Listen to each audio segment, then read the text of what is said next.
عزیز اگلے مقرر کو دعوت دیتا ہوں۔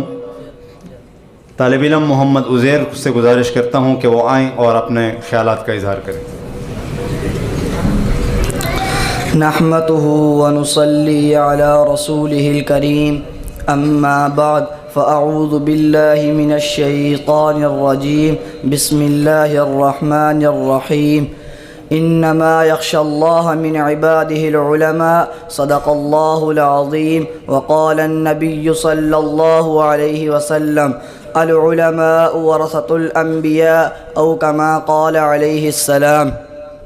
میرے واجب الاحترام اساتذہ کرام اور قابل قدر طلباء ساتھیوں، السلام علیکم ورحمۃ اللہ وبرکاتہ۔ آج میں آپ حضرات کے سامنے جس عنوان پر تقریر پیش کرنے لگا ہوں وہ ہے عصر حاضر اور دینی مدارس کے فضلاء کرام کی ذمہ داریاں۔ سامعین محترم، علم دین تمام مسلمانوں کی مشترکہ جائیداد ہے اور آپ جانتے ہیں کہ مشترکہ چیز کی حفاظت تمام شرکاء پر لازم ہوتی ہے، لہذا اس دین کی حفاظت تمام مسلمانوں پر عموماً اور علماء پر خصوصاً اس کی تصحیح و تخریج لازم اور ضروری ہے، اور یہ حفاظت اسلام کے قلعوں یعنی مدارس اسلامیہ کے ذریعے ہی ممکن ہے، جو ہر مرکز سے بڑھ کر طاقتور اور حرکت و نمو سے لبریز ہے۔ یہ مدارس اگر اپنا کام چھوڑ دے تو زندگی کے کھیت سوکھ جائیں گے اور انسانیت مرجھانے لگے۔ ان مدارس کو قدم قدم پر زندگی کا جائزہ لینا ہوتا ہے، بدلتے ہوئے حالات میں احکامات دینے ہوتے ہیں، فتنوں کی الغار کے دور میں ڈگمگاتے ہوئے قدموں کو جمانا ہوتا ہے۔ انہی مدارس میں آپ کو ایک عرصے تک رکھ کر مستقبل کا معمار بنایا جاتا ہے تاکہ آپ گمراہ لوگوں کو صحیح راہ دکھائیں، معاشرے کی ڈوبتی ہوئی ناؤں کے لیے ناخدا ثابت ہوں۔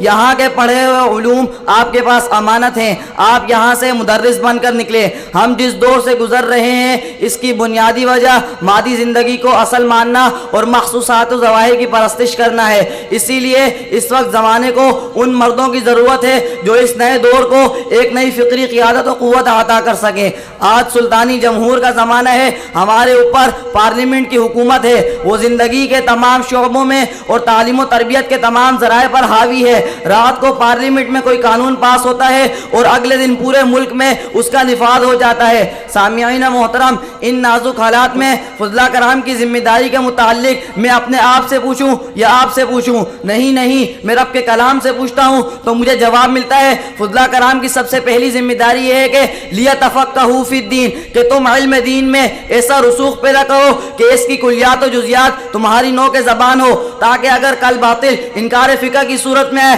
تو تم قاطع غیر مقلدیت مولانا امین اکاڑوی کی صورت میں سامنے آؤ، اگر باطل انکار حدیث کی صورت میں ہے تو تم شیخ الہند انور شاہ کشمیری اور سید یوسف بنوری کی صورت میں سامنے آؤ، اگر باطل عقائد باطلہ بدعت کی صورت میں ہے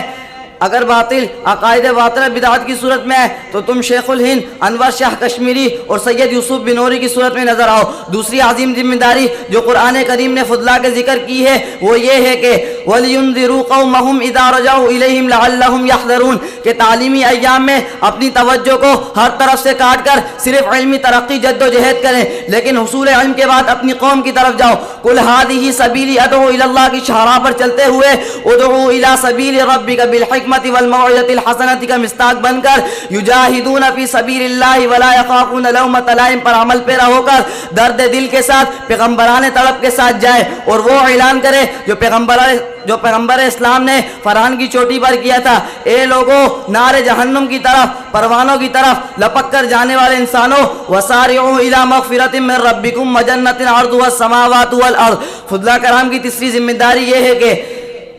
فَاسْأَلُوا أَهْلَ الذِّكْرِ إِن كُنتُمْ لَا تَعْلَمُونَ کی عملی تفسیر بن کر معاشرے کے عقائد کی اصطلاح کریں، قرآن و سنت اس کے احکامات کے نفاذ کے لیے جد و جہد کریں۔ فضلاء کرام کی چوتھی ذمہ داری یہ ہے کہ العلماء ورثۃ الانبیاء ہونے کے ناطے اپنی تحریروں تقریروں کے ذریعے عوام الناس کے دلوں میں اسلام کی عظمت کو اجاگر کریں، بھٹکی ہوئی انسانیت کے بنجر دلوں کو اللہ کی ضرورت سے شاداب کریں اور اپنی شخصیت میں استقنا رکھیں، نہ دبیں نہ جھکیں، اور شاعر اس قول پر عمل کرتے ہوئے ہمیت دینی کی خدمت انجام دے۔